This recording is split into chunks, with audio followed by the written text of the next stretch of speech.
Good morning, everybody, and welcome to the next episode of Star Mountain Outdoors and Bushcraft. I'm John.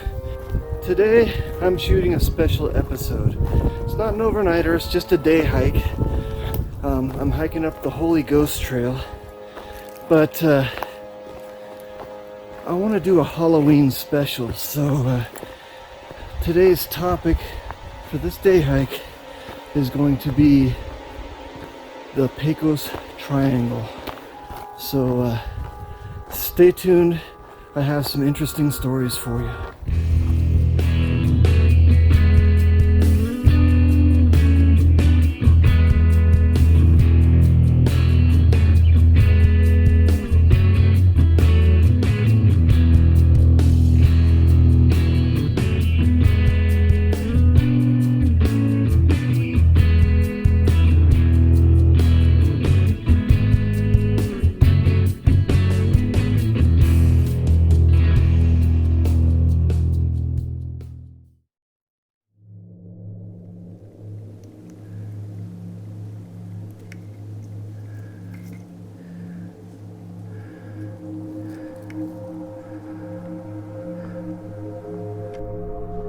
The Pecos Triangle is located in the United States, in the state of New Mexico, between the cities of Las Vegas and Santa Fe. It is surrounded by the Santa Fe and includes the Santa Fe National Forest, roughly this area here. Alright folks, there is supposed to be a high wind warning today, so I'm hoping to get this video completed before the winds really kick in. They've already started a little bit, but they're intermittent, not too bad yet, so let's get this done. Okay, so let's get into a little background on the Pecos Triangle. So why do they call it the Pecos Triangle? It's actually named after the Bermuda Triangle, and it's due to the numerous disappearances that happen in this area. People disappear and are never heard from again. And I'm going to give you a couple cases of that have happened in the past, and there are many more. I'm going to give you some of my own stories that have happened here in the Pecos Triangle, and also talk about some plane crashes and things like that. So stick with me. Here we go.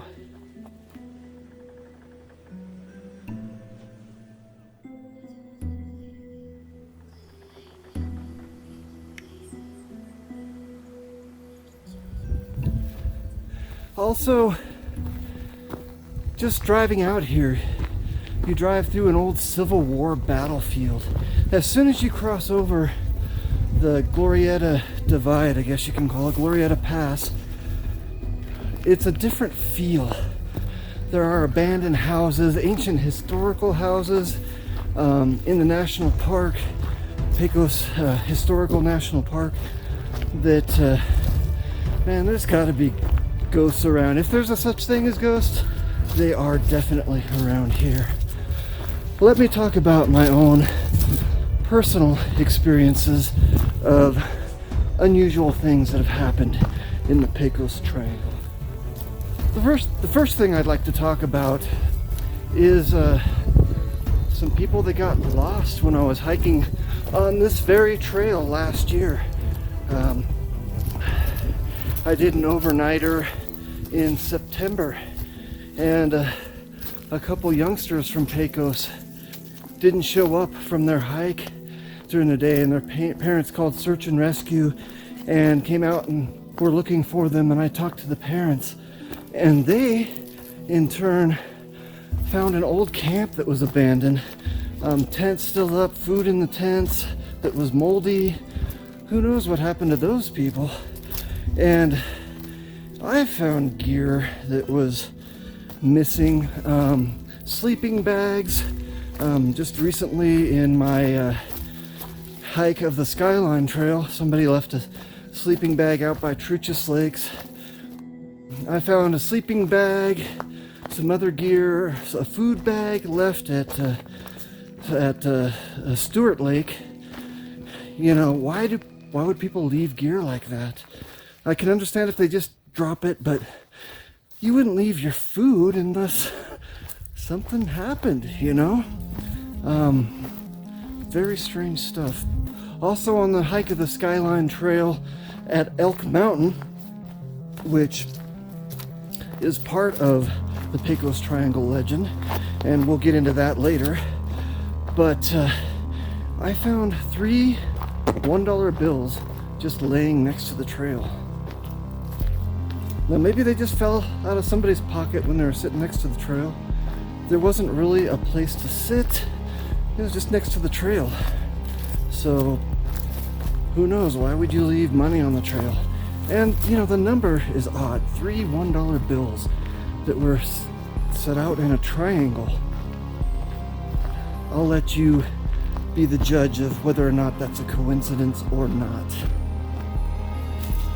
Another thing that I would like to mention is that the canyon that I'm hiking up, Holy Ghost Canyon, there's a legend of a ghost of a priest that walks this canyon. So to find out more about that, see my video on overnight in a haunted campground. I'll leave a link right up on my right hand shoulder here. So click on that if you want to see that video. That was my Halloween special from last year.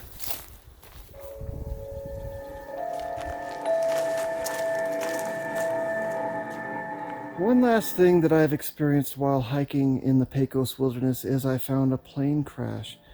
And there seems to be a history of plane crashes in the Pecos Wilderness. I looked up 2 or 3 at least, and another one happened the same month that I hiked it, just a few weeks ago. And unfortunately, 2 people died near Hamilton Mesa in that plane crash.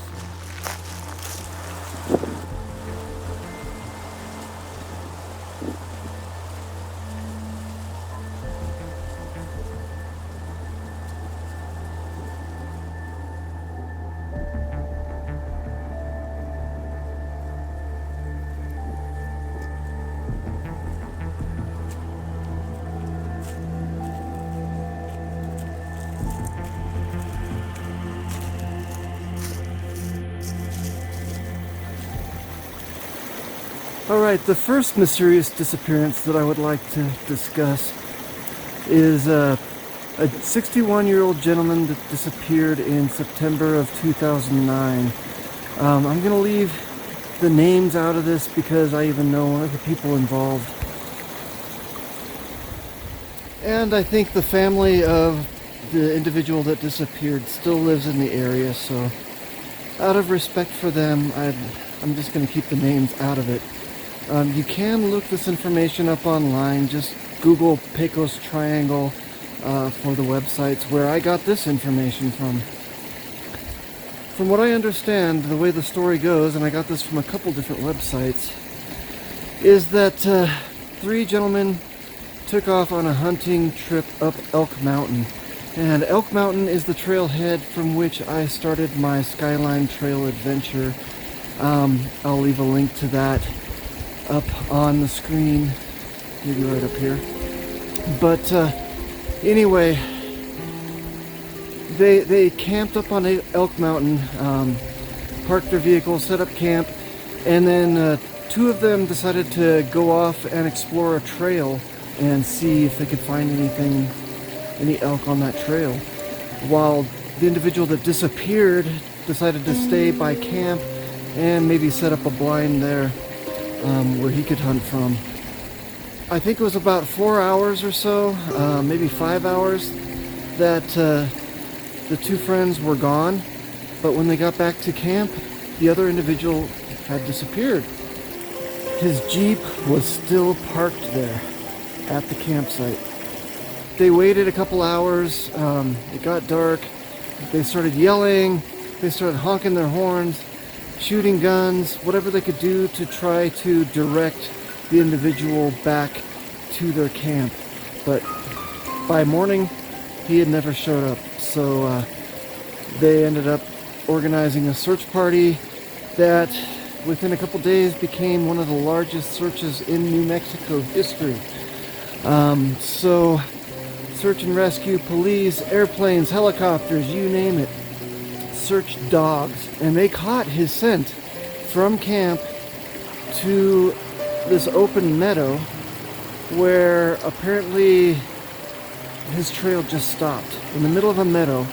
No sign of a struggle, no blood, no animal tracks, nothing. His tracks just disappeared and it confused the dogs. They searched around the whole meadow, never picked up another trail. He just disappeared in the middle of a meadow.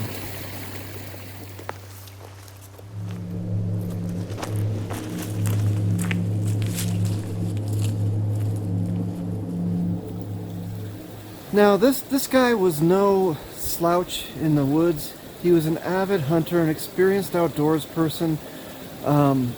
He had weaponry with him, a firearm, a bow, a hunting knife. He was well armed.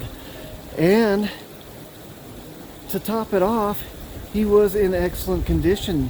He was a gym owner. He taught martial arts, or he was into the martial arts.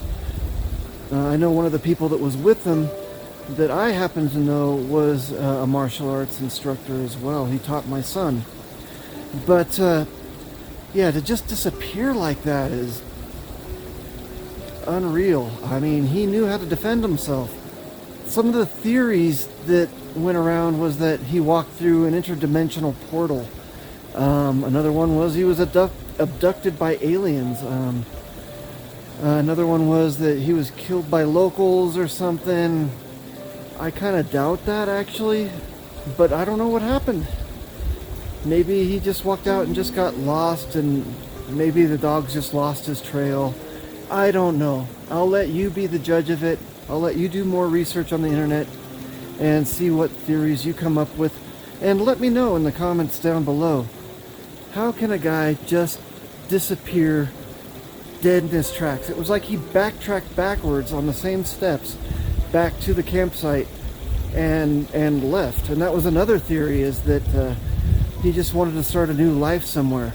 But nothing was taken out of his bank account. He had a good life. He had his own business.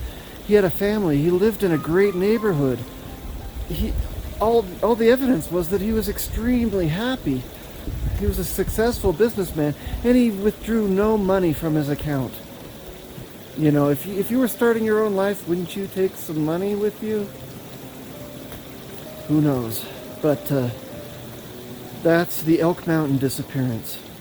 Next, let's talk about Camino del Diablo, the Devil's Road, and the disappearance that happened there.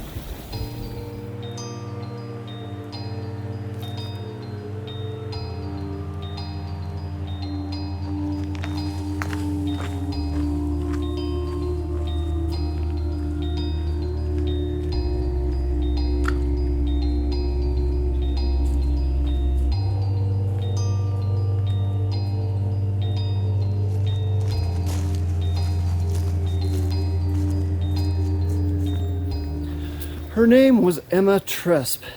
She was 71 years old, from Stillwater, Oklahoma. And she was on her way to a retreat at the Benedictine Monastery in Pecos.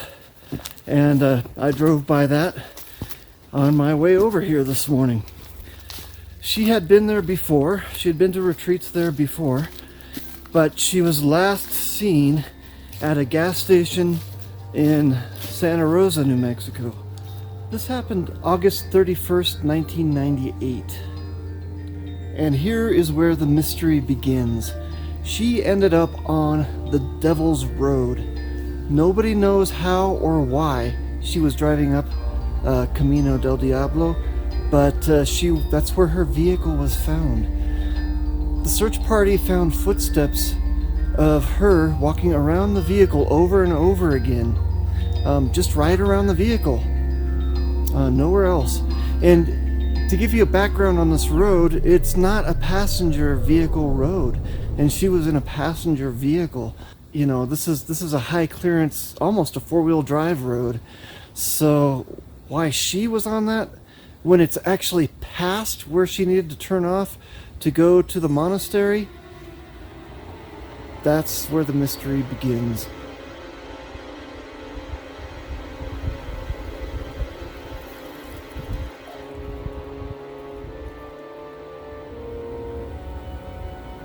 So anyway, the search party, used dogs, everything they had available, and they could not find her. Never did. Just like the other gentleman at Elk Mountain Disappearance, nothing was ever found of her. No remains, no footsteps away from the vehicle. The only footsteps were, she was parked next to the road and there were footsteps around the vehicle. So it is possible that somebody abducted her right from the vehicle. That's definitely a theory. And then you get into the interdimensional portals and aliens again. Another very, very unique disappearance that remains a mystery to this day.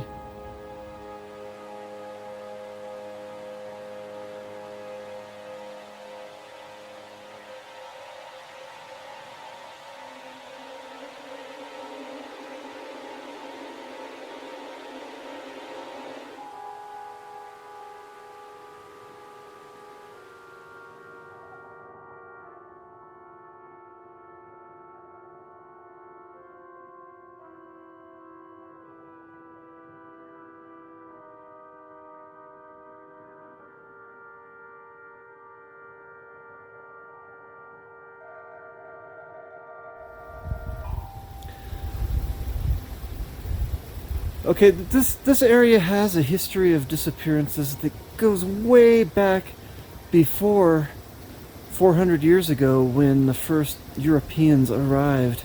In fact, the Native Americans used to avoid this area, apparently. They said it was inhabited by giant snakes. Even a shape-shifting demon that's called Elva Varam. So, wow, that's some pretty intense stuff there. I don't know much about those legends, but maybe someday I'll do some more research on that. Even when the early Europeans arrived, there's reports of strange lights in the forest and disappearances then that are undocumented because it was before records were kept on this continent. So very, very interesting history to this area.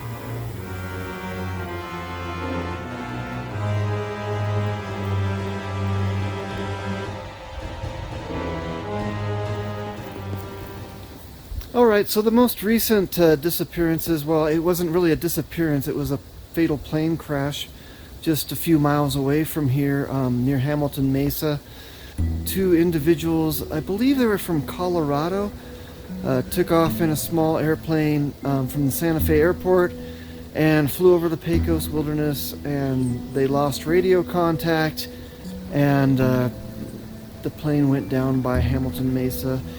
I think it took them nearly a week or so to even find the plane crash, so a sad series of events there.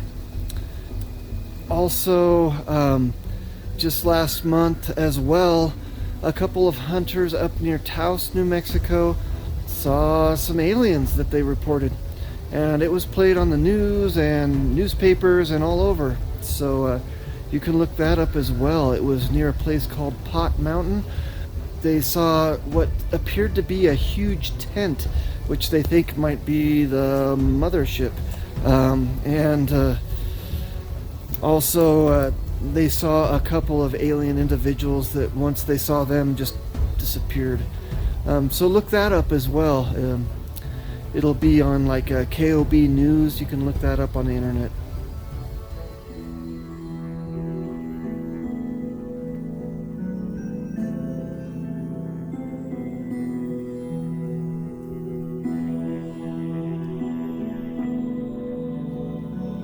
So for my final thoughts on this little day hike up Holy Ghost Creek, I'd just like to say, what do you think happened to these people. Is it aliens? Is it an interdimensional portal? You know, is it human caused somehow? What do you think? Let me know in the comments down below. I'd really like to hear from you. And if you found this video at all interesting, please give me a like and share the video and subscribe to my channel. I've also got some links down below that you might want to check out. I've got a hike for page because I'm hiking the AT in 2021. I'd like to hike it for the American Cancer Society. So you can donate as little as a penny per mile. It'll be under $22 for the whole trip to donate to the American Cancer Society. So help me out and help those suffering from cancer by donating. So that's it for today. This has been another episode of Star Mountain Outdoors and Bushcraft. I hope you enjoyed the video, and I'll see you on the next one.